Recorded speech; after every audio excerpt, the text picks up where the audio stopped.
So dark chocolate, we always talk about dark chocolate. It is very important to us, obviously, from a nutrition, health, and wellness point of view. Very high in antioxidants and polyphenols and good for you, so you can enjoy your dark chocolate, and it's good for you at the same time. Over the past 2 years, we've launched over 200 products. You see some of them there, including on the right-hand side, the dark raisinets, which we launched in the US to huge success.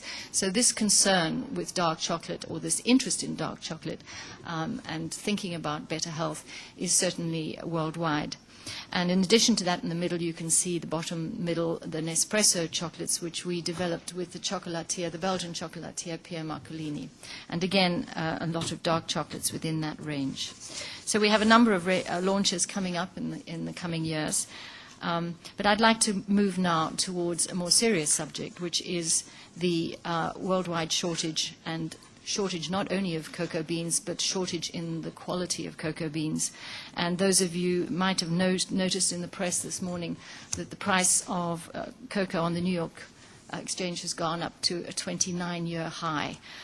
This is very concerning to us because in the last 20 years, chocolate consumption has doubled. But specifically over the last 5 years alone, consumption has gone up 14%. And for the fourth consecutive year, and this is unheard of for us, and it's even predicted for next year, could be the fifth year, going into what we call negative grind. In other words, the production and the grinding of the cocoa beans is not meeting the consumption.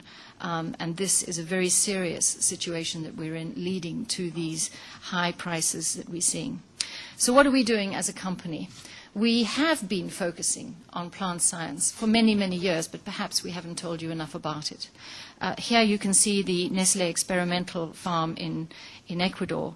But really what we're wanting to do in R&D is tell you more about how we are working from in the plant science, right from producing plantlets right through to the farmer and making sure that we educate the farmer. So we have reopened our R&D research center in Abidjan in Côte d'Ivoire, and Côte d'Ivoire is 40% of the world's supply of cocoa. And as you're probably aware, with things like war, the replacement of trees has not been as good as it should be in that country.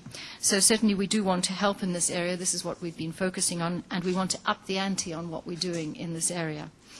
It starts in Tours in France, which is our R&D plant science center, which has been going for more than 30 years, developing cocoa and coffee plantlets, which are all high-yielding and low and disease-resistant plantlets. And this is terribly important for us to get out to our farmers worldwide. There are 40 to 50 million people worldwide that depend on the cocoa industry specifically, and 5 million farmers. One wonders why so many, but it's because the cocoa crop has to be harvested by hand. Not only harvested, but then the fermentation, the whole process is very much a hand process which cannot really be automated. And that's why we have so many farmers that we have to get to and help. Help with better farm management, additional productivity capacity, but more important, help the environment for them. And at the end of the chain, by giving them more money, help them with education specifically, not only for themselves, but for their children. Because as we know, in most of these countries, education still has to be paid for by the individual farmer. So we want to increase productivity and sustainability, and the funding of farmer training schemes, and, as I said, giving them high-yield, disease-resistant plants.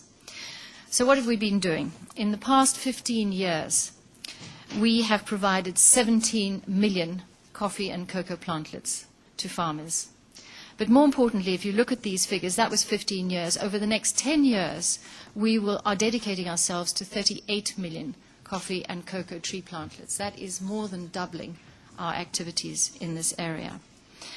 And importantly, this morning we are launching a major initiative called the Nestlé Cocoa Plan. And this is really committing ourselves to this future where we have been doing a lot in the past. We need to tell people about what we've been doing in the past, but as well as that, committing ourselves to the future. So again, over the past 15 years in cocoa, we have been investing 60 million. And again, the figures underneath is 10 years, so a shorter period of time. We are committing ourselves to 110 million Swiss francs. This, again, is much more than double what we've been doing in the past. So we will communicate this, the cocoa plan, primarily on all of our packs, and as well as that, leading people to a dedicated website, which will be giving information to consumers in many, many different areas of not only plant science, but farmers, the activities of farmers, and who we're working with. And as well as that, the partners that we're working with, such as UTS, the Centre National de Recherche Agronomique in Abidjan, the World Cocoa Foundation, the Sustainable Tree Crops Initiative, and the International Cocoa Initiative, which our company helped found in 2002. So a very important initiative in cocoa. But what are we doing in coffee specifically? So, because these two go together, obviously all of our R&D work feeds off each other in terms of the plant science. So in coffee, in terms of our activities in sustainability, training, and coffee plantlets, this began many, many years ago. And again, in the past 15 years, we have invested 200 million. And in the next 10 years, it is going up to 350 million. Again, more than doubling. So if you add the two together, the coffee and the cocoa, we are committing ourselves today to invest 460 million Swiss francs in the next 10 years. A sizable amount of money, very, very dedicated, primarily into that R&D and plant science, but also working with farmers. So you might say, why are we saying so much about this today when we have been active in this area for 30 years and more? But we have had a lot more demands from our public, from our consumers, wanting to know what we're doing. And we feel also that they need to know what our long-term commitment is in this area. And it is a very serious commitment. But importantly also, and to what Paul said on creating shared value, it's important to outline what we're doing in this area, in the way that we do business, to make sure that people understand that we will continue to deliver to our farming partners, especially in coffee and cocoa, notwithstanding what we are doing in milk, which you are fully aware of, I'm sure. But there are a lot of initiatives. There's more details of this in the website and also in your press folder. And with that, I say thank you.